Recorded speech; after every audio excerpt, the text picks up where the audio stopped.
नमो भगवते वासुदेवाय नमः। आप सभी पर भगवान श्री हरि विष्णु की कृपा सदा बनी रहे। अगर आपने भाद्रपद मास के शुक्ल पक्ष की परिवर्तनीय एकादशी का उपवास रखा है तो आज के इस वीडियो में आप जानेंगे कि एकादशी व्रत के पारण मुहूर्त पारण विधि के बारे में। साथ ही आप सुनेंगे इस दिन सुनी जाने वाली कथा भी, क्योंकि भाद्रपद मास के शुक्ल पक्ष की द्वादशी तिथि वामन द्वादशी के रूप में मनाई जाती है। इस दिन भगवान विष्णु ने अपना वामन रूप धारण किया था, जो कि भगवान विष्णु का पहला मनुष्य रूप है। इसलिए आज के दिन आपको इस कथा को सच्चे मन से अवश्य ही श्रवण करना चाहिए। जब भी ऐसा संयोग पड़ता है कि एक दिन पहले एकादशी का उपवास हो और अगले दिन महाद्वादशी हो, जैसे कि इस बार वामन द्वादशी है, तो ऐसे में जो वैष्णव जन हैं वो 2 दिन का उपवास रखते हैं। सामान्य गृहस्थ जन चाहे तो दोनों दिन उपवास रख सकते हैं। यदि ऐसी सामर्थ्य ना हो तो आप पहले दिन एकादशी का उपवास करके अगले दिन द्वादशी तिथि की विधि विधान से पूजा करने के बाद व्रत का पारण कर सकते हैं। जैसा कि आप सभी जानते हैं, इस बार भाद्रपद मास शुक्ल पक्ष की एकादशी का व्रत 14 सितंबर दिन शनिवार को रखा गया है, जिसे जलझूलनी ग्यारस और ढोल ग्यारस के नाम से भी जाना जाता है। एकादशी तिथि प्रारंभ 13 सितंबर शुक्रवार रात 10:31 से और समाप्त 14 सितंबर शनिवार रात 8:04 पर होगी।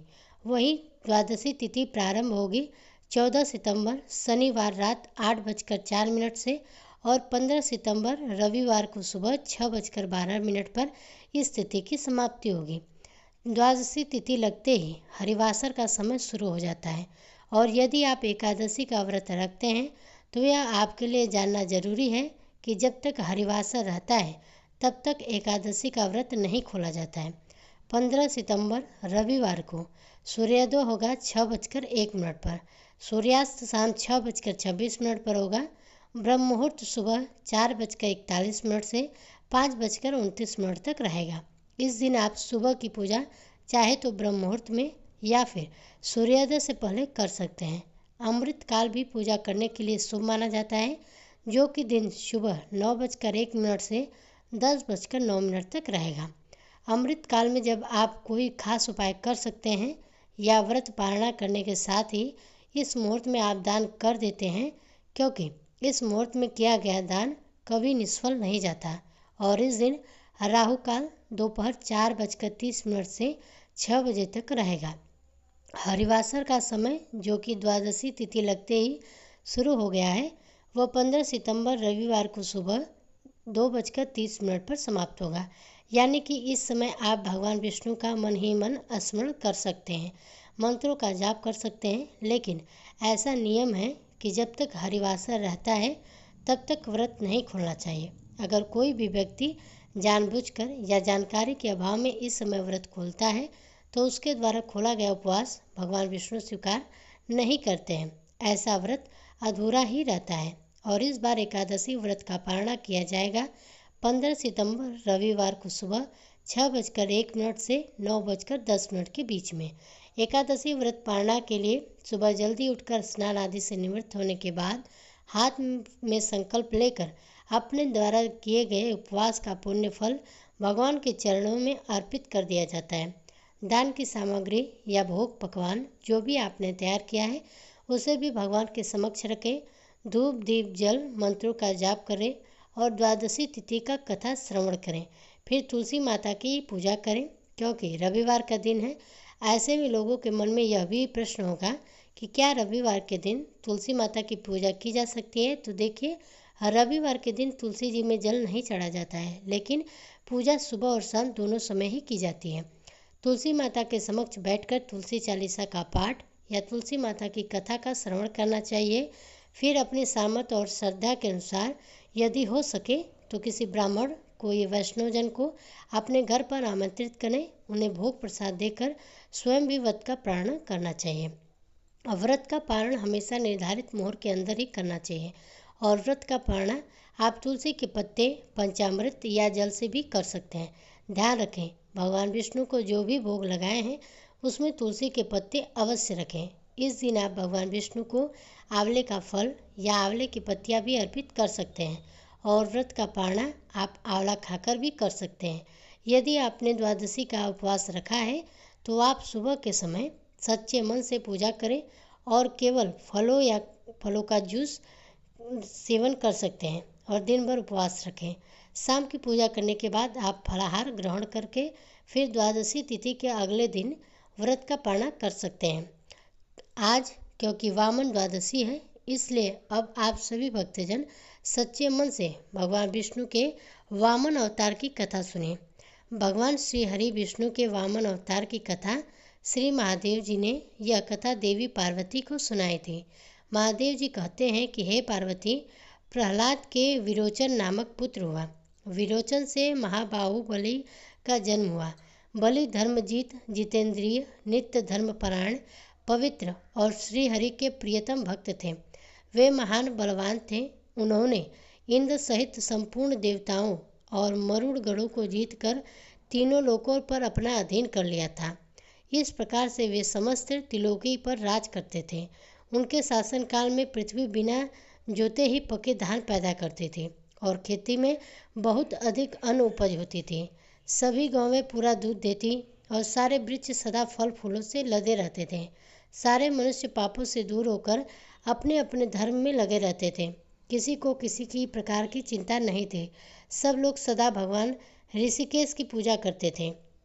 इसी प्रकार दैत्य राज बलि धर्मपूर्वक राज्य करने लगे।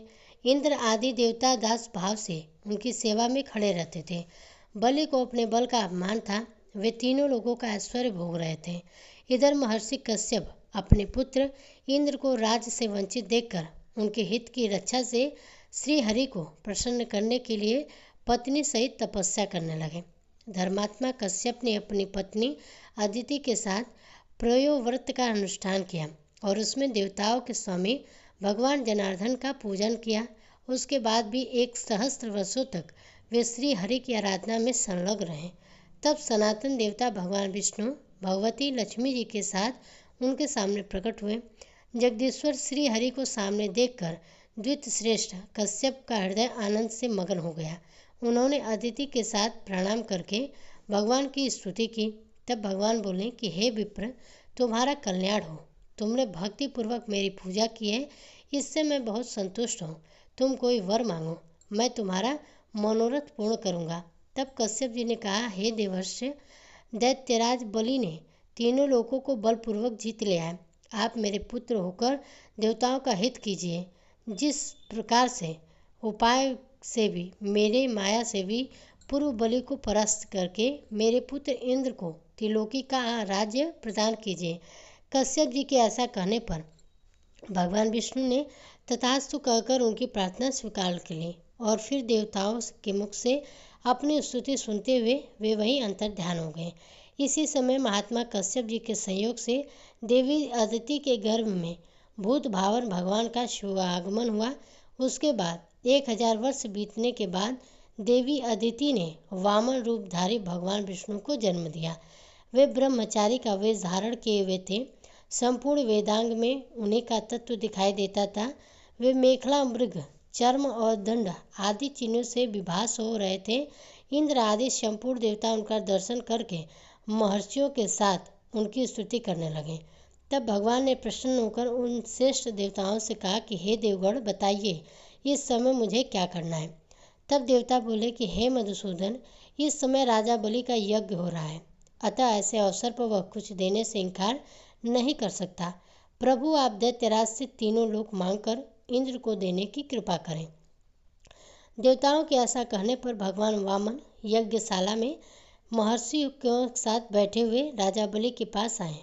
ब्रह्मचारी को आया देख दैत्यराज सहसा उठकर खड़े हो गए और मुस्कुराते हुए बोले, अभ्यागत सदा विष्णु का ही रूप है, अतः आप साक्षात विष्णु ही यहाँ पधारे हैं। ऐसा कहकर उन्होंने ब्रह्मचारी को फूलों के आसन पर बिठाकर उनका विधि पूजन किया और फिर चरणों में गिरकर प्रणाम करके गदगद वाणी में कहा कि हे विप्र, आपका पूजन करके आज मैं धन्य हो गया और मैं कृतार्थ हो गया। मेरा जीवन सफल हुआ। कहिए मैं आपका कौन सा प्रिय कार्य करूं। द्विज श्रेष्ठ, आप जिस भी प्रकार की वस्तु को पाने के उद्देश्य से मेरे पास पधारे हैं उसे शीघ्र ही बताइए, मैं अवश्य पूर्ण करूँगा। तब वामन जी बोले, महाराज मुझे बस 3 पग भूमि दे दो, क्योंकि भूमि दान सब दानों में श्रेष्ठ है। जो भूमि का दान करता है और जो उस दान को ग्रहण करता है वे दोनों ही पुण्यात्मा होते हैं, दोनों ही अवश्य ही स्वर्ग लोक को जाते हैं। इसलिए आप कृपया कर मुझे 3 पग भूमि दान कीजिए। यह सुनकर राजा बलि ने प्रशंसा से कहा, बहुत अच्छा है। इसके बाद उन्होंने विधि पूर्वक भूमि दान करने का विचार किया। दैत्यराज को ऐसा करता देख उनके पुरोहित शुक्राचार्य जी बोले कि हे राजन, यह तो साक्षात परमेश्वर विष्णु है। देवताओं की प्रार्थना से यहाँ पर आए हैं और तुम्हें चक्रव्यूह में डालकर सारी पृथ्वी हड़प लेना चाहते हैं। इसलिए इन महात्मा को पृथ्वी का दान नहीं देना चाहिए। मेरे कहने से कोई और ही वस्तु इन्हें दान करो। सुनकर राजा बलि हंस पड़े और धैर्यपूर्वक गुरु से बोले, ब्राह्मण, मैंने सारा पुण्य भगवान वासुदेव की प्रसन्नता के लिए ही किया है। अतः यदि स्वयं भगवान विष्णु ही यहाँ पधारे हैं तो आज मैं तो धन्य हो गया। उनके लिए आज मुझे यह परम सुखमय जीवन तक अगर देना पड़ा तो मुझे कोई संकोच नहीं होगा। इसलिए इन ब्राह्मण देवता को आज मैं तीनों लोकों का ही निश्चय ही दान कर दूंगा। ऐसा कहकर राजा बलि ने बड़ी भक्ति के साथ ब्राह्मण के दोनों चरण पखारे और हाथों में जल लेकर विधि पूर्वक भूमि दान का संकल्प किया। दान देकर नमस्कार करके दक्षिणा रूप से धन दिया और फिर प्रसन्न होकर कहा, ब्राह्मण, आज आपको भूमि दान देकर मैं अपने को धन्य और कृत मानता हूँ। आप अपनी इच्छा अनुसार इस पृथ्वी को ग्रहण कीजिए। तब भगवान विष्णु ने दैत्य राजा बलि से कहा, राजन, मैं तुम्हारे साथ ही अब पृथ्वी को नापता हूँ। ऐसा कर परमेश्वर वामन ब्रह्मचारी का रूप त्याग दिया और विराट रूप धारण करके इस पृथ्वी को ले लिया। समुद्र, पर्वत, द्वीप, देवता, असुर और मनुष्य सहित इस पृथ्वी का विस्तार 50 कोटि योजन है, किंतु उसे भगवान मधुसूदन ने एक ही पैर में नाप लिया। फिर दैत्यराज से कहा, राजन, अब क्या करूं? भगवान का वह विराट रूप महान तेजस्वी था और महात्मा ऋषियों और तथा देवताओं के हित के लिए प्रकट हुआ था। महादेव जी पार्वती जी से कहते हैं कि मैं तथा ब्रह्मा जी भी उसे नहीं देख सकते। भगवान का वह पग सारी पृथ्वी को लांघकर 100 योजन तक आगे बढ़ गया। उस समय सनातन भगवान ने दैत्यराज बलि को दिव्य चक्षु प्रदान किया और उन्हें अपने स्वरूप का दर्शन कराया था। भगवान के विश्वरी रूप को देखकर दैत्य राजा बलि की प्रसन्नता की सीमा नहीं रही। उनके नेत्रों में आनंद के आंसू छलक आए। फिर उन्होंने भगवान को नमस्कार करके श्रोत्र द्वारा उनकी स्तुति की और प्रसन्नचित्त से गदगद वाणी में कहा, परमेश्वर, आपका दर्शन करके मैं धन्य और कृतार्थ हो गया। आप इन तीनों ही लोकों को ग्रहण कीजिए। तब सर्वेश्वर श्री विष्णु ने अपने दूसरे पग को ऊपर की ओर फैलाया। वह नक्षत्र, ग्रह और देवलोक को लांघता हुआ ब्रह्मलोक के अंत तक पहुंच गया, किंतु फिर भी पूरा नहीं पड़ा। उस समय पितामह ब्रह्मा ने देवादिदेव भगवान के चक्र, कमल आदि चिन्हों से अंकित चरण को देखकर हर्षयुक्त मन से अपने आप को धन्य माना और अपने कमंडल में जल से भक्तिपूर्वक उस चरण को धोया।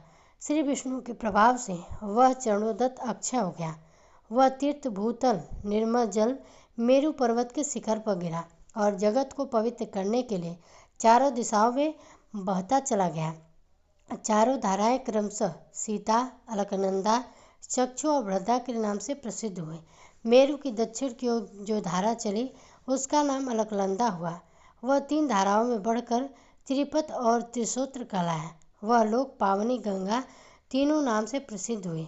ऊपर स्वर्गलोक में मंदाकिनी, नीचे पाताल लोक में भोगवती तथा मध्य अर्थात मृत्यलोक में वेगवुड़ की गंगा का पावन जल अपने मस्तक पर धारण करेगा अथवा उनके जल का पान करेगा, वह निस्संदेह संपूर्ण जगत का पूज्य होगा। इसके बाद राजा भगीरथ और महातपस्वी गौतम ने के तपस्या द्वारा मेरी पूजा करके गंगा जी के लिए मुझसे याचना की। तब मैंने संपूर्ण विश्व का हित करने के लिए कल्याणमयी वैष्णवी गंगा का जल उन दोनों महानुभावों के लिए प्रसन्नतापूर्वक दान कर दिया। महर्षि गौतम जिन गंगा को लेकर गौतमी अर्थात गोदावरी कही गई और राजा भगीरथ ने जिनको भूमि पर उतारा वे भागीरथी गंगा के नाम से प्रसिद्ध हुए। यह मैंने प्रसंग वश तुमसे गंगा जी के प्रादुर्भाव की उत्तम कथा सुनाई है। उसके बाद भक्त वत्सल भगवान नारायण ने दैत्य राजा बलि को रसातल का उत्तम लोक प्रदान किया और उन्हें सब दानवों, नागों और जल जंतुओं को कल्प भर के लिए राजा बना दिया। इस प्रकार कश्यप नंदन वामन का वेश धारण करके अविनाशी भगवान श्री विष्णु ने राजा बलि से तीनों लोक लेकर उन्हें प्रसन्नतापूर्वक इंद्र को दे दिया। तब देवता, गंधर्व तथा परम तेजस्वी ऋषियों ने दिव्य स्रोत से भगवान का सत्वन का पूजन किया। इसके बाद अपना विराट रूप समेट कर भगवान अच्युतम वहीं ध्यान होंगे। इस प्रकार प्रभावशाली श्री विष्णु ने इंद्र की रक्षा की और इंद्र से उनकी कृपा से तीनों लोगों का महान ऐश्वर्य प्रदान किया। भगवान कहते हैं, शुभ है यह मैंने तुमसे वामन अवतार की वैभव का वर्णन करता है। इसलिए दोस्तों यह कथा यहीं पर समाप्त होती है। अगर आज की यह कथा आप सभी को पसंद आती हो तो हमारे चैनल को सब्सक्राइब जरूर करें तथा कमेंट बॉक्स में जय श्री हरि विष्णु अवश्य लिखें।